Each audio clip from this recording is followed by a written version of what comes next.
Espero que todos ustedes se encuentren bien y esta es la semana 6. Nuestro tema de la semana son estructuras de Lewis y en general el enlace covalente representado mediante estas estructuras. También en esta semana introducimos un concepto nuevo que es la electronegatividad. Y dada la diferencia de electronegatividades entre los diferentes átomos, pues la posibilidad de que el enlace covalente sea polar o no polar. Antes de comenzar, quisiera ver si ustedes tienen... Bueno, yo tengo unas preguntas para ustedes. Una es una encuesta que ya habíamos hecho muy al inicio del trimestre, pero debido a que el grupo ha disminuido mucho, quiero volver a saber estas posibilidades. Entonces, aquí les va una pregunta muy simple acerca de cómo trabajan. Por favor, contéstenme. Y les voy a compartir los resultados.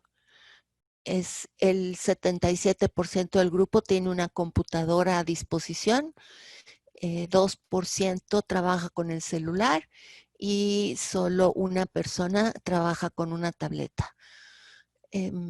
Aquellos que solo tienen el celular, yo les pediría que se contacten conmigo para ver cómo es que trabajan también en casa. Si todo lo hacen a través del celular, me gustaría saber quiénes son ustedes.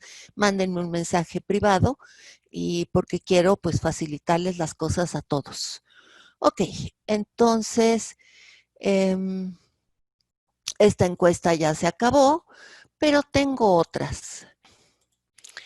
Ok, aquí va otras preguntitas acerca de los temas de la semana que me interesa saber mucho cómo andan. Buenos días, Nayeli, ya vi que andas por aquí. Bueno, aquí están las preguntitas, por favor, son solo 4. Espero sus respuestas. La primera pregunta, ¿la regla del octeto es inviolable? Bueno, pues es falso. Es muy importante que tengamos muy claros ciertos conceptos de la ciencia. Yo les pido que por favor en sus apuntes vayan a consultar los significados de las siguientes palabras. Por supuesto, en las acepciones científicas. El primer concepto es una ley. ¿Qué cosa es una ley científicamente hablando? El segundo es un postulado. ¿Cuáles son las diferencias, por ejemplo, entre leyes y postulados? El tercero es un principio. ¿Qué es un principio científico? Como el principio Aufbau de Pauli. El cuarto es una regla. ¿Qué es una regla en ciencia? ¿Cómo se diferencia de una ley o de un principio o de un postulado? Entonces, bueno, la regla del octeto es por supuesto que muy violable, se viola a cada rato. Hay muchísimos compuestos que no cumplen con la regla del octeto establecida por Lewis. Y aquí quiero hacer comentarios sobre el modelo de Lewis para el enlace. Fue el primer modelo de enlace para lo que llamamos el enlace covalente. Con el avance del trimestre vamos a ver otros modelos que pues son más que son más modernos, son mejores porque presentan menos excepciones a lo que el modelo establece, tienen mayor capacidad de predicción también, pero por supuesto que son más complicados.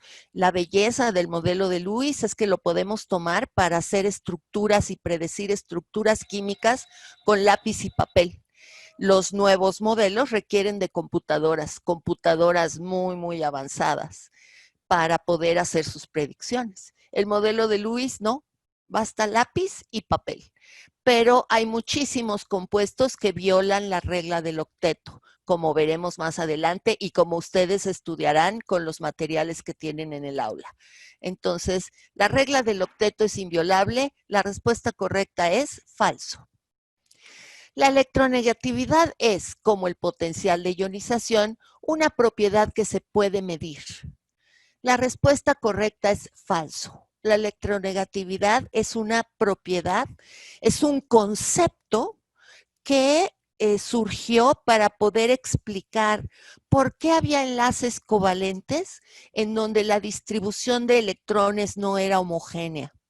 El modelo de Lewis establece que dos átomos al formar un enlace covalente comparten al menos un par de electrones, pero con técnicas más modernas se comenzó a ver que a veces esta compartición de par de electrones no era homogénea entre los dos núcleos que conformaban el enlace, sino que un átomo tenía una mayor concentración de densidad electrónica alrededor de su núcleo que otro, y por eso se estableció el concepto de electronegatividad.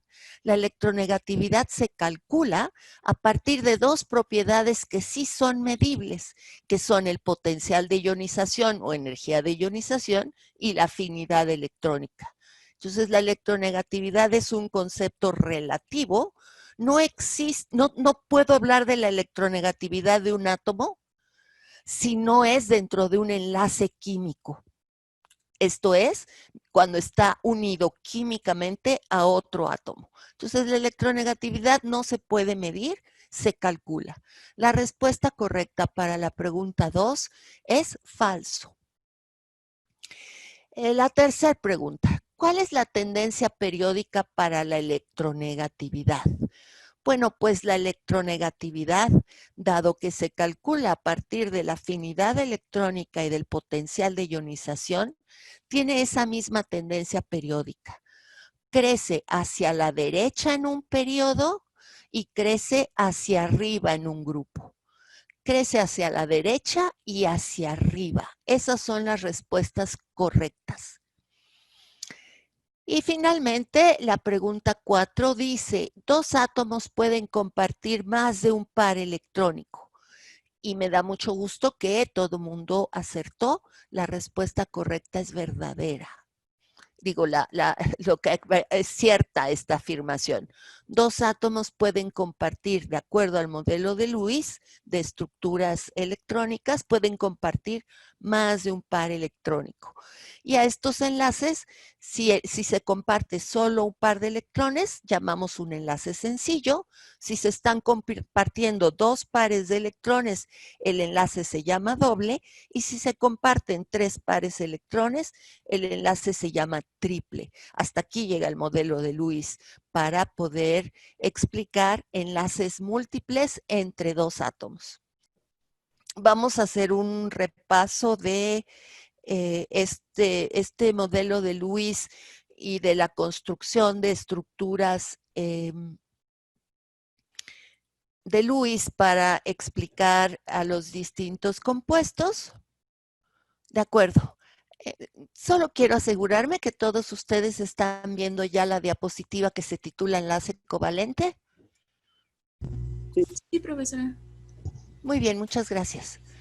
Bueno, pues estos son los temas de la semana 6. Acabamos de hablar de la electronegatividad y vamos a, quiero hacer énfasis sobre algunas cosas de este modelo de Lewis.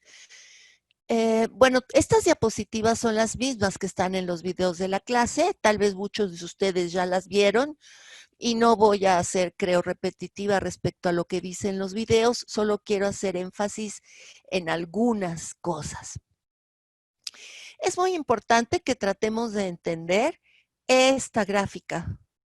Esta gráfica se hace con métodos modernos. Esta gráfica no se hace con el modelo de Lewis del enlace covalente y representa la energía potencial.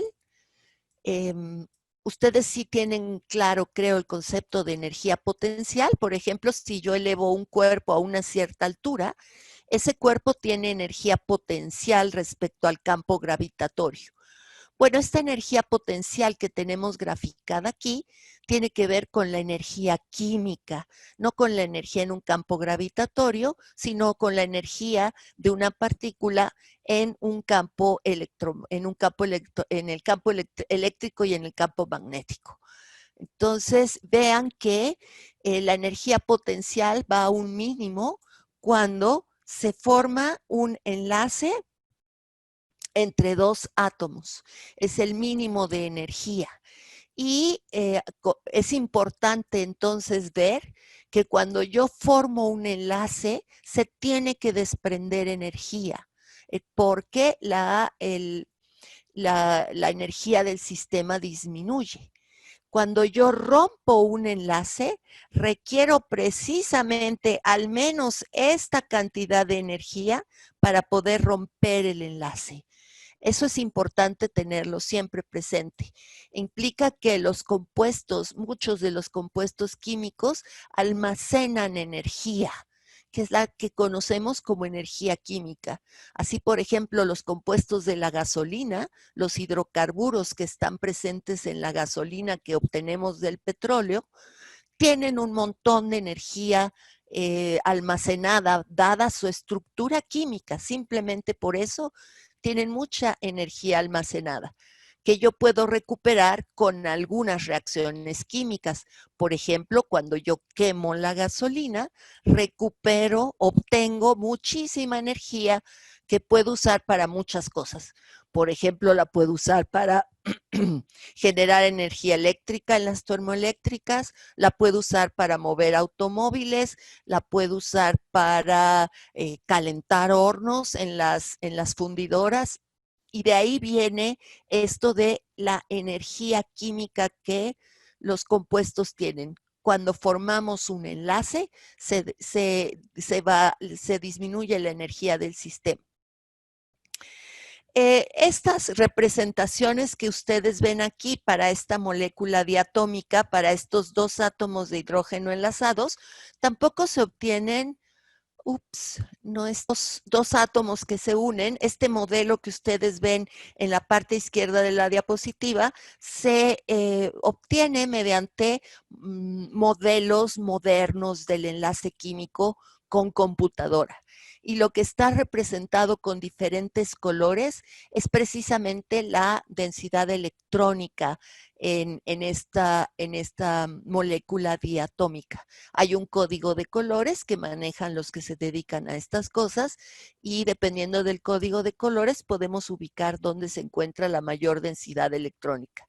Generalmente, como es en este caso, el color rojo implica una mayor densidad electrónica y el color azul una menor densidad electrónica. Entonces vean que la mayor densidad electrónica en la molécula de hidrógeno se encuentra entre los dos núcleos atómicos, como nos predice de hecho el modelo de Lewis, un par de electrones compartidos entre dos núcleos de átomos de hidrógeno.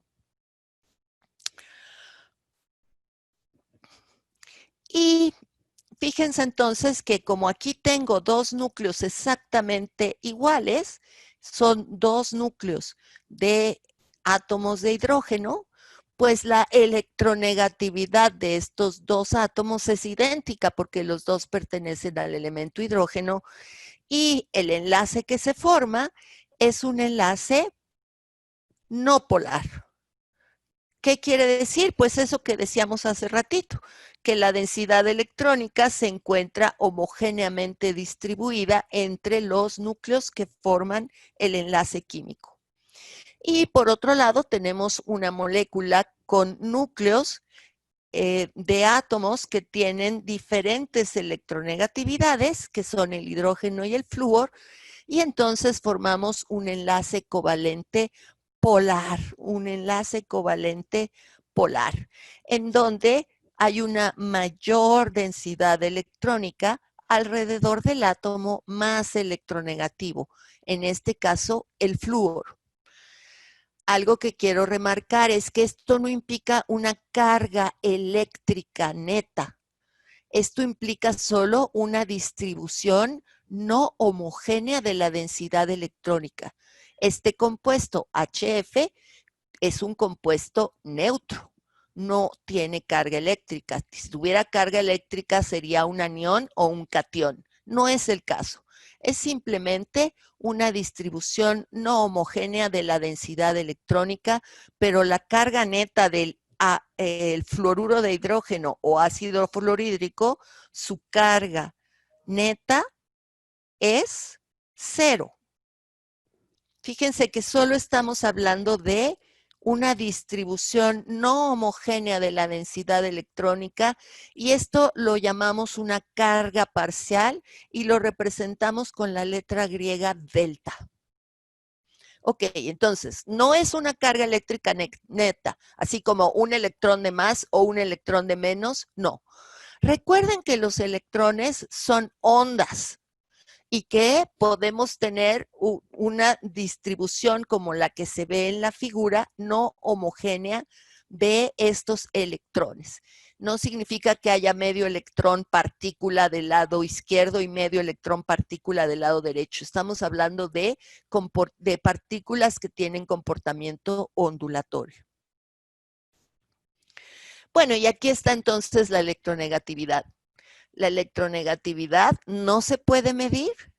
La electronegatividad viene de un cálculo que no es muy complejo, tomando los valores de afinidad electrónica y potencial de ionización de cada elemento y se calcula la electronegatividad.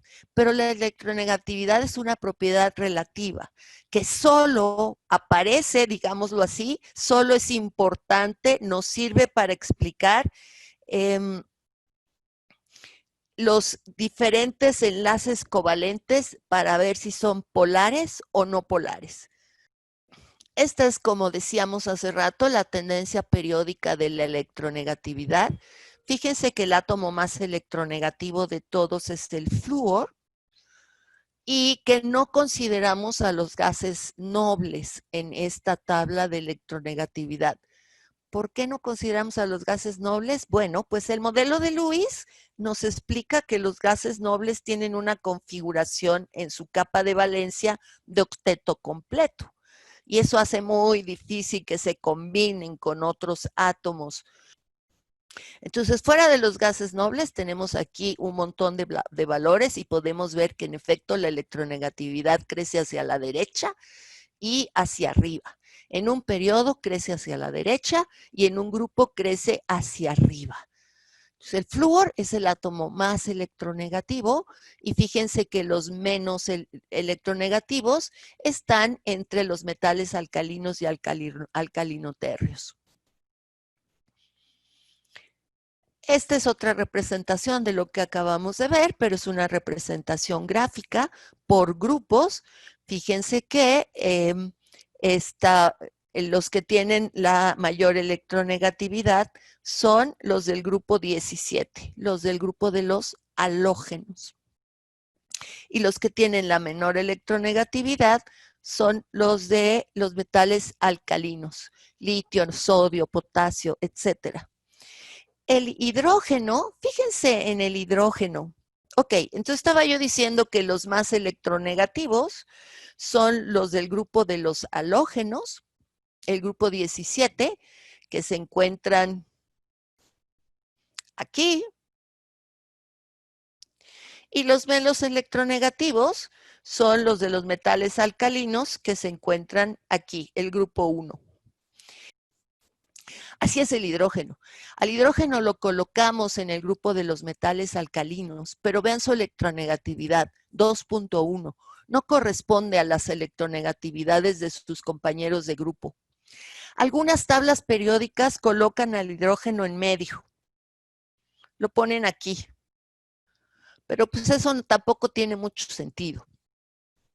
Y he escuchado a algunos profesores de química decir que el hidrógeno debería de estar aquí, con los halógenos, y esto es porque el hidrógeno a veces también acepta un electrón con facilidad para formar un hidruro. La verdad es que es muy interesante el hidrógeno y los astrónomos, los químicos astrónomos, los físicos astrónomos nos están dando muchas evidencias de que este es el lugar correcto para el hidrógeno. Por ejemplo, regresando a la electronegatividad, pues estas son las tendencias periódicas para la electronegatividad. Esto que está aquí es una clasificación. Recuerden que los humanos somos superdados a clasificar.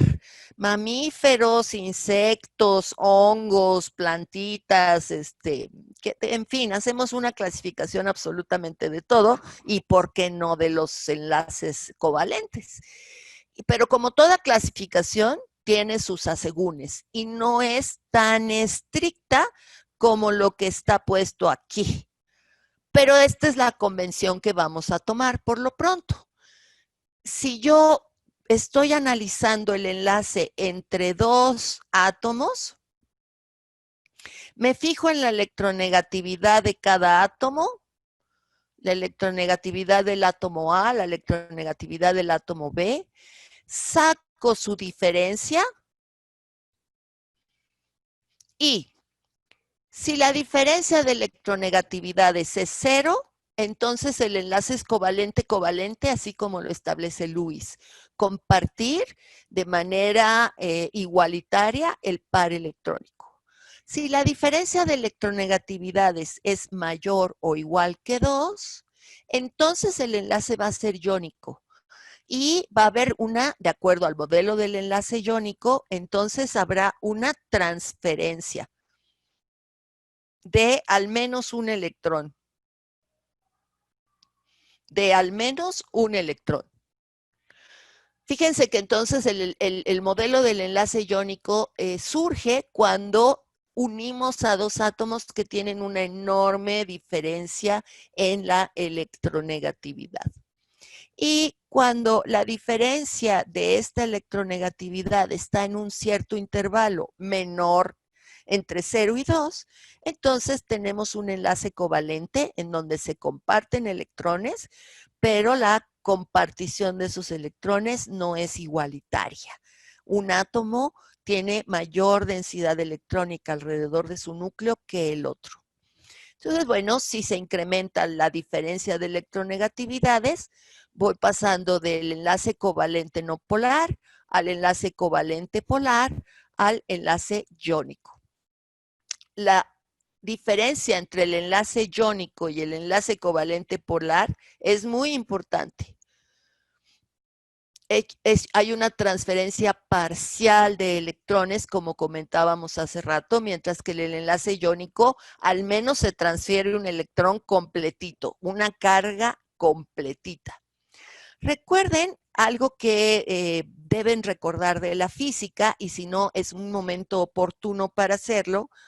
Cuando yo represento así al electrón, esta es una carga completa que tiene un valor en coulombs. Nosotros, en unidades atómicas de carga, esta carga del electrón es -1, ¿no? En unidades atómicas de carga. Pero eso tiene una equivalencia en coulombs. Yo les pido que por favor vayan a las tablas de equivalencia y busquen cuál es la carga del electrón cuando la ponemos en las unidades de Sistema Internacional de Carga, que son los coulombs. Entonces, cuando yo transfiero un electrón de un átomo a otro, tengo que ver esa carga en coulombs transferida de un átomo a otro. Si no es esa carga, entonces va a ser una carga, una transferencia parcial de electrones. ¿De acuerdo? Que no se les olvide, por favor, ir a revisar la magnitud de la carga del electrón cuando está expresada en coulombs. Porque eso es importante para diferenciar al enlace iónico del enlace covalente polar. Muy bien. Bueno, esto es un ejemplo muy simple. Fíjense que nos está pidiendo que digamos cuál sería, por ejemplo, el tipo de enlace que se establece entre cesio y cloro o, por ejemplo, entre hidrógeno y azufre. Entonces, bueno, pues el primer ejemplo, cesio y cloro, ya no tengo siquiera por qué ver la tabla de electronegatividades. Yo veo que el cesio es un elemento del grupo 1 y que cloro es un elemento del grupo 17 y que por lo tanto van a formar un enlace iónico. Pero cuando se trata del enlace hidrógeno-azufre en el H2S, pues sí tendría que revisar las tablas de electronegatividades. Y yo veo que para el hidrógeno es 2.1, para el azufre es 2.5, o sea que hay una diferencia de electronegatividades entre estos dos átomos por lo que el enlace va a ser covalente polar. No va a ser iónico porque ya dijimos que el hidrógeno, a pesar de estar en donde está en la tabla periódica, tiene una electronegatividad bastante elevada y es el enlace entre hidrógeno y azufre será un enlace covalente polar. ¿Polar hacia dónde? Si yo quiero establecer cuál de estos dos átomos, hidrógeno o azufre, tendrá una mayor densidad electrónica a la hora de formar el enlace, pues simplemente veo que el azufre es más electronegativo que el hidrógeno y por lo tanto sobre el azufre habrá un delta menos y sobre el núcleo de hidrógeno habrá un delta más. No un electrón completo, solo una distribución inhomogénea de carga o de densidad electrónica. Muy bien.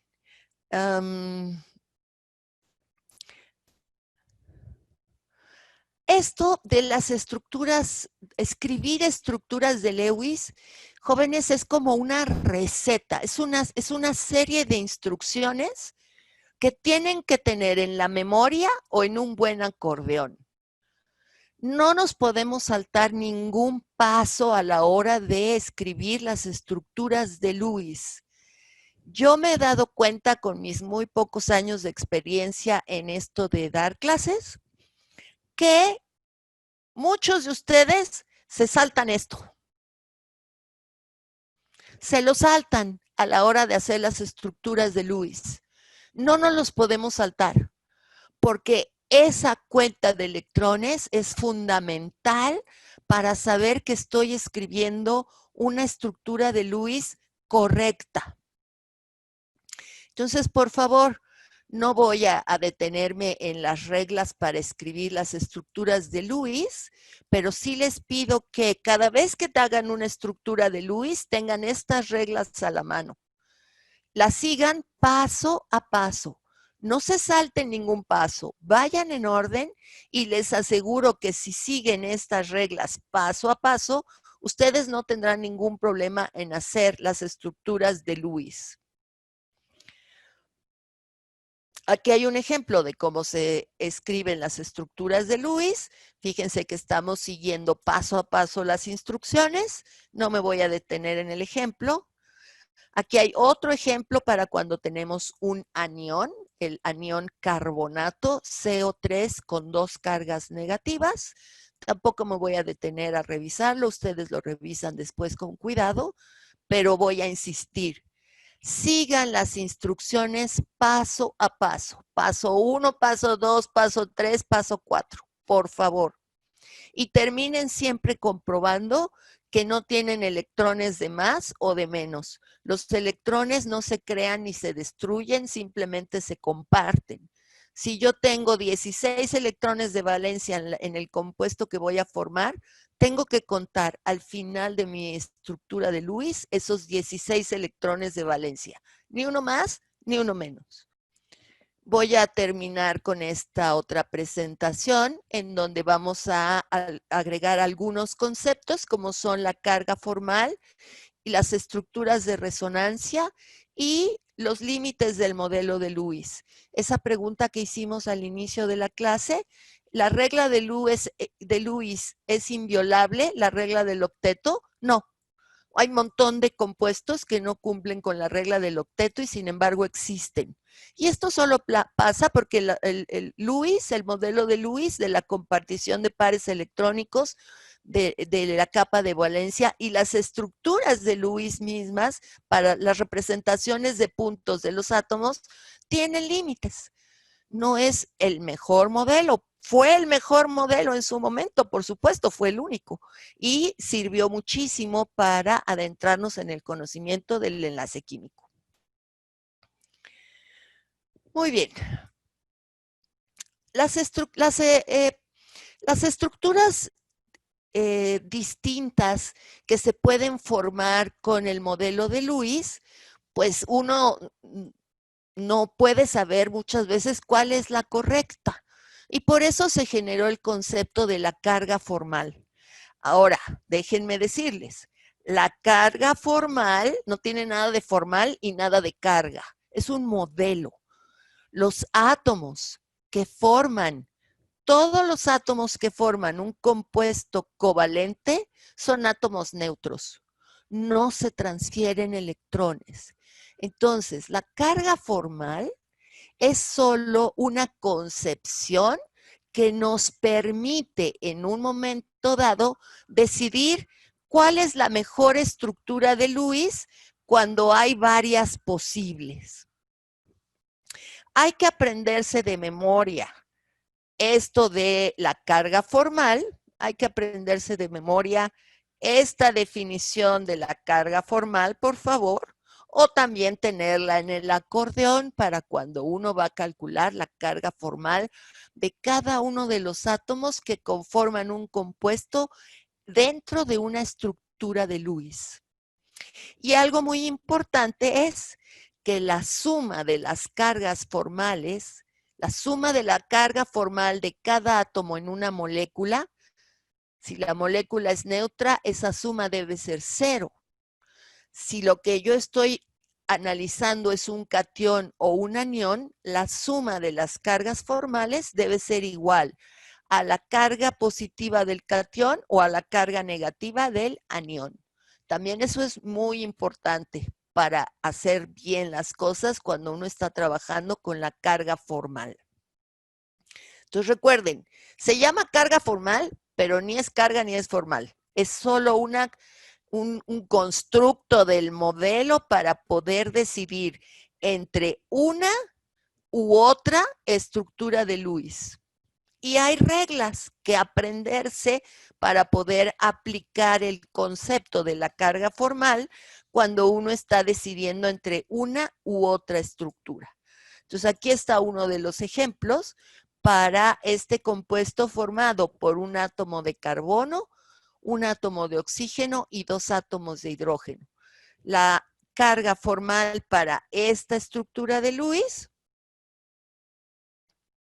la carga formal para esta estructura de Lewis que calculamos y que se encuentra aquí, y la carga formal para esta otra estructura de Lewis que calculamos y se encuentra aquí. Entonces, fíjense, para esta estructura de Lewis de este compuesto, para esta que tenemos aquí, en donde el oxígeno y el carbono están unidos mediante un doble enlace, tiene cargas formales 0 sobre el carbono y 0 sobre el oxígeno. Sin embargo, esta otra estructura de Lewis, que también cumple con todas las reglas de la formación de estructuras de Lewis, esta otra estructura de Lewis tiene una carga formal para -1 para el carbono y +1 para el oxígeno. Entonces, bueno, eso rompe con las reglas de las cargas formales, en donde, en todo caso, quien debería de tener la carga negativa sería el átomo más el electronegativo, que es el oxígeno. Entonces, entre esta estructura de Lewis y esta estructura de Lewis, debemos de preferir esta estructura de Lewis. Esta es la buena. Simplemente por el hecho de que sus cargas formales, las cargas formales de carbono y de oxígeno, son 0. Bueno, eso es cómo aplicamos el concepto de cargas formales a las estructuras de Lewis. Revisen esto con cuidado, hagan su buen acordeón para cuando estén haciendo tareas o resolviendo problemas de exámenes. En el enlace covalente eso no pasa. Entonces, en el enlace covalente, yo tengo átomos neutros. Ay, no, era la goma. En enlace covalente yo tengo todos estos átomos que forman a un compuesto como el ácido sulfídrico o sulfuro de hidrógeno, son átomos neutros. Si yo formo a un ion de alguna manera, ¿no? Le voy a arrancar un hidrógeno más a esta molécula. Sí sucede. Sucede, por ejemplo, en una disolución acuosa de ciertas características. Se puede formar la especie HS con una carga negativa, un anión. ¿Ok? pero yo sigo teniendo enlace covalente aquí. Entonces, este electrón de más se encuentra, como bien nos dice el modelo del enlace covalente, distribuido en toda la partícula HS. Veamos esta estructura de Lewis en donde las cargas formales son diferentes de 0. Aquí me dice que el carbono tiene una carga formal de 1 negativo y el oxígeno una carga formal de 1 positivo. Esto es un constructo, esto no es cierto. Los dos átomos, carbono y oxígeno, en la estructura de Lewis que estamos representando aquí, los dos átomos son átomos neutros. Esta carga no es tal. Es solo una concepción que me permite decidir entre esta estructura para el formaldehído y esta estructura para el formaldehído. ¿Ok? No son cargas. Pero bueno, o sea, por ejemplo, si se propusiera otra estructura para ese ion, ahí para elegir se aplicarían las mismas reglas, ¿no? Vería dentro del ion cuáles son las cargas más pequeñas, las cargas formales. Así es. Sí, hay que seguir las reglas. La mejor estructura de Lewis sería la que tenga las cargas formales más pequeñas. Esa es la primera. Y segundo criterio, en la carga formal negativa se encuentre sobre un átomo más electronegativo. ¿Ok? Ok, gracias. Y la suma de las cargas formales para el ion carbonato debe ser igual a -2. Esa es la tercera regla. El Sí, tercer gracias. criterio. Las estructuras de resonancia. Fíjense que aquí tengo como ejemplo al ozono O3 y sus estructuras y su estructura de Lewis. Si yo pudiera, y de hecho sí puedo, químicamente hablando, sí podemos identificar a estos átomos de oxígeno experimentalmente hablando, por ejemplo, con isótopos. Yo puedo hacer una molécula de ozono que uno de sus átomos sea el isótopo 17 o el isótopo 18 del oxígeno y seguirlo por resonancia magnética nuclear. Entonces sí podemos distinguir a los átomos, aunque los tres sean de oxígeno, químicamente los podríamos distinguir con experimentos relativamente simples, caros, pero relativamente simples. Entonces, fíjense, si yo digo, este es el oxígeno 1, este es el oxígeno 2 y este es el oxígeno 3. Bueno, pues fíjense que en estas dos estructuras de Lewis, el oxígeno 1 es diferente y el oxígeno 3 es diferente, ¿no? ¿Cuál es la estructura correcta? Bueno, el modelo de Lewis no nos da para saberlo. Por lo pronto, para explicar moléculas de este tipo, como el ozono, como el carbonato, en realidad casi todos los oxiácidos y todas las estructuras donde se presenta un doble o un triple enlace tienen estructuras de resonancia, como las que están aquí en esta diapositiva, en donde el oxígeno 1, por ejemplo aquí, oxígeno 1, oxígeno 2 y oxígeno 3, en donde el doble enlace carbono-oxígeno puede estar localizado en el oxígeno 2, en el oxígeno 3 o en el oxígeno 1. Esas son las estructuras resonantes. Esto de hecho es una limitación al modelo de Lewis, porque las técnicas espectroscópicas modernas nos han mostrado que no existen tales estructuras resonantes.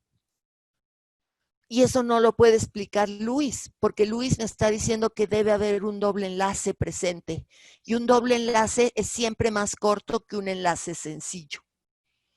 Entonces, esto de hecho es una limitación a el modelo de Lewis, pero lo necesitamos para poder explicar con el modelo de Lewis a las moléculas. ¿Y por qué seguimos usando el modelo de Lewis a pesar de que tiene estas limitaciones? Pues porque veremos más adelante que es un modelo preciosísimo por su simpleza para explicar la geometría molecular de un sinfín de compuestos químicos. no necesitamos una computadora, supercomputadora como la que está en el edificio de laboratorios divisionales de CBI. No necesitamos de esa supercomputadora para predecir propiedades muy importantes de compuestos químicos. Un modelo tan simple como el de Luis nos lo va a permitir. Y eso lo veremos más adelante. Hacia allá va nuestro curso. Por lo pronto, con Luis necesitamos de estas estructuras resonantes para poder explicar a las moléculas con las que estamos trabajando. Pero sí me interesaba hacer énfasis en que sigue siendo un modelo. Y así como la carga formal es un constructo del cerebro humano para poder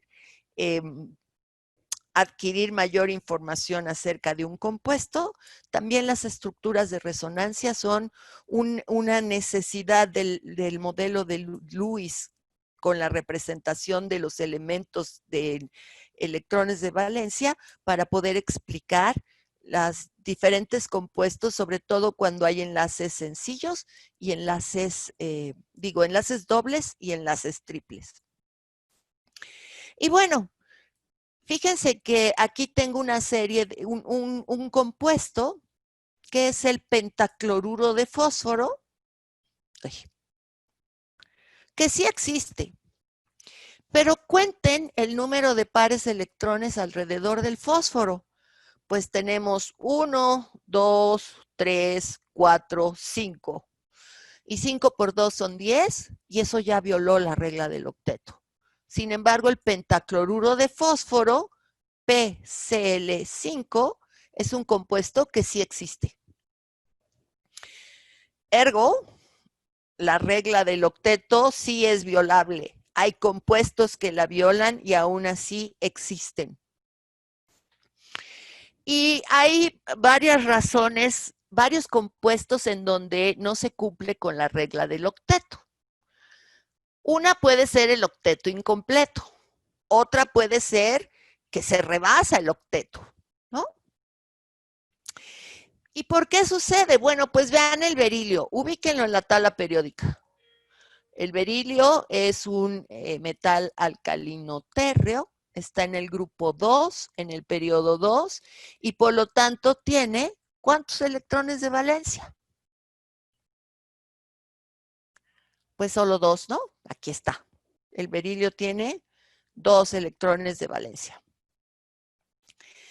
Y puede formar un compuesto con el hidrógeno, que es el berilio H2. En total tenemos 4 electrones de valencia. No hay más.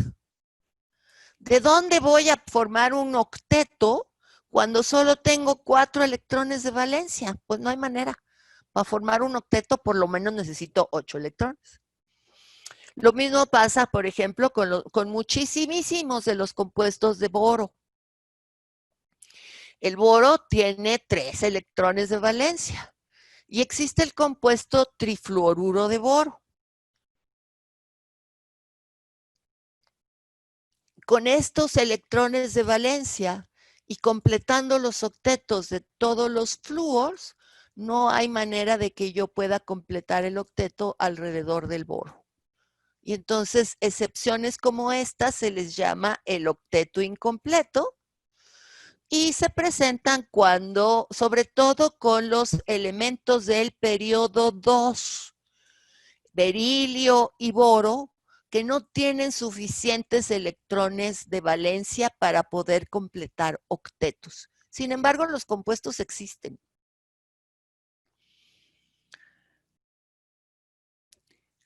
Otro tipo de excepciones es cuando tengo número impar de electrones. Por ejemplo, el caso del nitrógeno, del fósforo, tienen 5 electrones de valencia.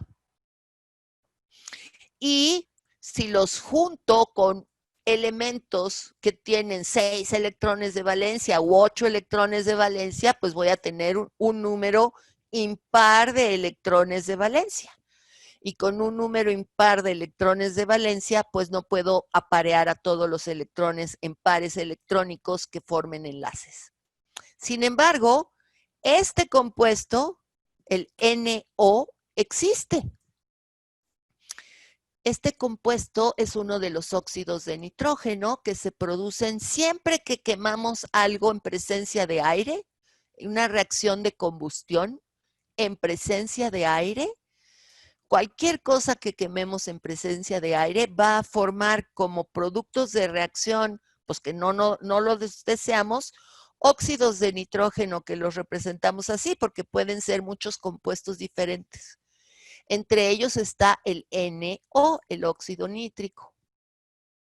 También el óxido nítrico es importantísimo para la fisiología humana, sobre todo para la fisiología que tiene que ver con la reproducción humana.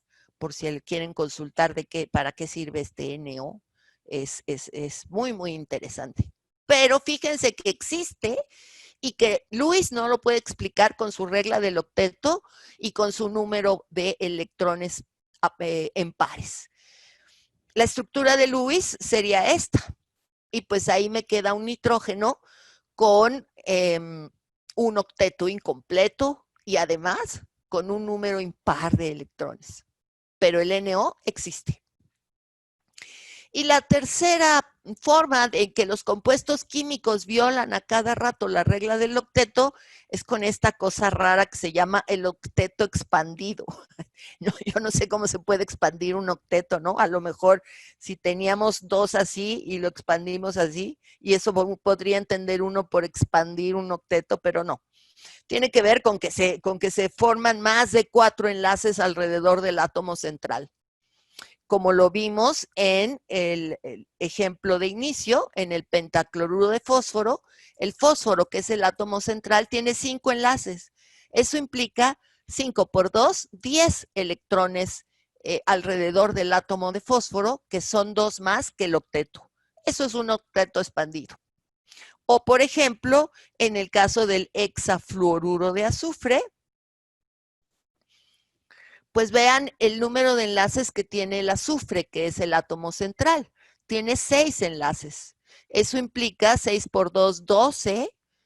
12 electrones alrededor del átomo central, que son 4 electrones más que lo que dice la regla del octeto.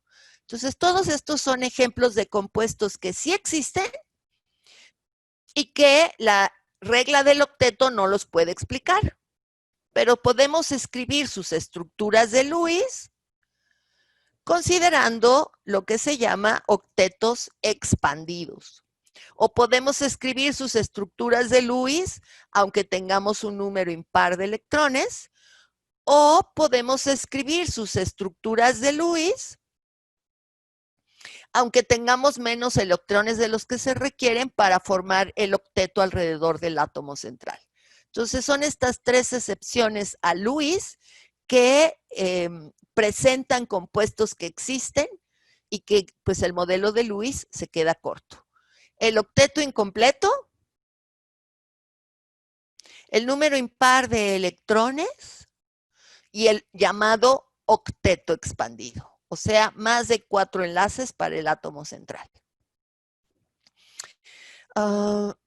Y todo esto nos indica que todo esto les indicó a los experimentadores del siglo XX que necesitaban un nuevo modelo del enlace químico.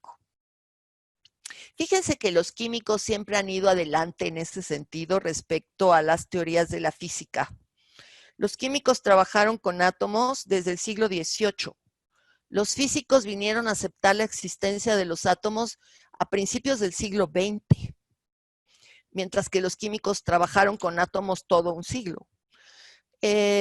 Los químicos hicieron el modelo de enlace desde el siglo XIX, mientras que la física nos permitió trabajar con modelos de enlace hasta mediados del siglo XX, cuando ya estaba la posibilidad de trabajar con computadoras que pudieran resolver la ecuación de Schrödinger de forma no analítica para átomos más, para más de una partícula, ¿no? O sea, solo se podía resolver para el átomo de hidrógeno, y luego, pues imagínense, para 2 átomos de hidrógeno unidos. Tuvimos que esperar a que hubiera computadoras mucho más poderosas para poder aplicar la ecuación de Schrödinger al concepto del enlace químico, simplemente porque el número de partículas incrementaba muchísimo y pues se requerían supercomputadoras.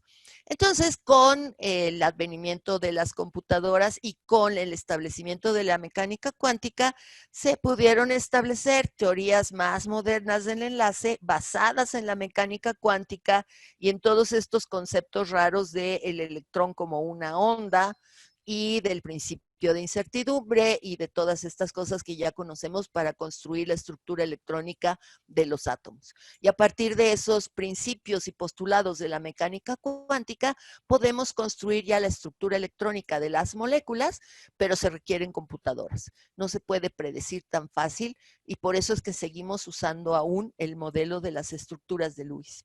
Ok, entonces,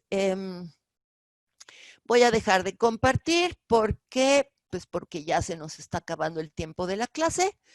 Y reviso el chat, no hay preguntas en el chat y quiero preguntarles antes de despedirnos si tienen alguna duda.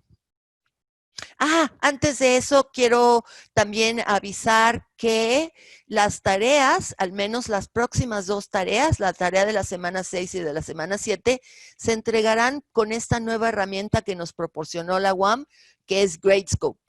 Gradescope nos permite a los profesores hacer una evaluación mucho más justa. Ya luego, si tenemos un momento más adelante, les explicaré por qué nos permite evaluar de manera más justa, pero así es.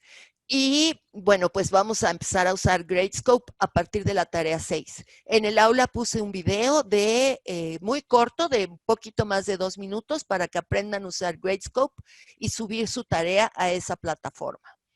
Y también que tienen una tarea por equipos, que ya están formados, creo, casi todos los equipos. Y parece que hay por ahí 2 o 3 personas, pero que nada más no se comunican conmigo para la posibilidad de que formemos otros equipos. Entonces hay una tarea de un simulador que es por equipos y qué más. Pues ya, esas son las nuevas que yo quería comentar con ustedes. Ahora sí, preguntas, dudas, comentarios. Bueno, jóvenes, pues entonces eso es todo, pero me despido, les mando un abrazo a todos, mis mejores deseos para ustedes y su familia y seguimos en contacto por los otros medios que tenemos para comunicarnos. Adiós, feliz semana. Gracias, Hasta luego, profesor. profesora. Adiós, Profesor. Nayales, adiós a todos.